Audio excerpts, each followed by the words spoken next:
Allez, Louloute. 6 alpagas, un âne, quelques moutons et quelques chèvres. Dans son jardin, Myriam Noireau élève seule ce petit troupeau.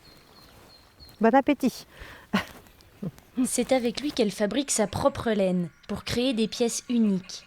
Un métier artisanal qu'elle connaît sur le bout des doigts. On va voir donc la petite femelle noire qui a mis bas tous les autres, en fait. Diala, qui est la noire là-bas.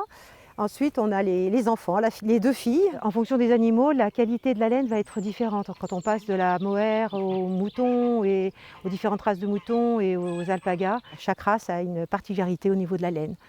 La douceur, la finesse, la longueur de fibre. Cette expertise lui permet de proposer des vêtements locaux et écologiques.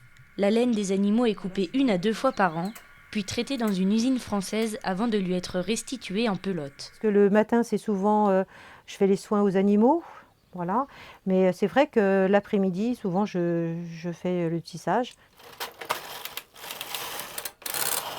Voilà, donc il suffit simplement de passer le fil à un certain endroit. Et puis le dessin va se faire au fur et à mesure.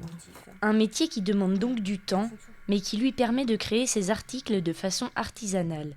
Ce savoir-faire, Myriam Noireau le partagera lors des Journées européennes des métiers d'art, après 7 ans d'absence. C'est important de recevoir les gens chez moi, de leur faire visiter l'élevage, de leur faire voir mon atelier de teinture et en même temps de mettre en route un peu une machine à tricoter pour leur faire voir un peu tout le process de la transformation de cette laine. Les gens vont pouvoir faire le lien en fait entre l'animal et les produits qui seront réalisés après, ou les plots de laine qui sont là par exemple. Pour moi, c'est important de faire connaître la laine. Des visites seront organisées samedi et dimanche pour découvrir l'univers de la laine si cher à cette créatrice.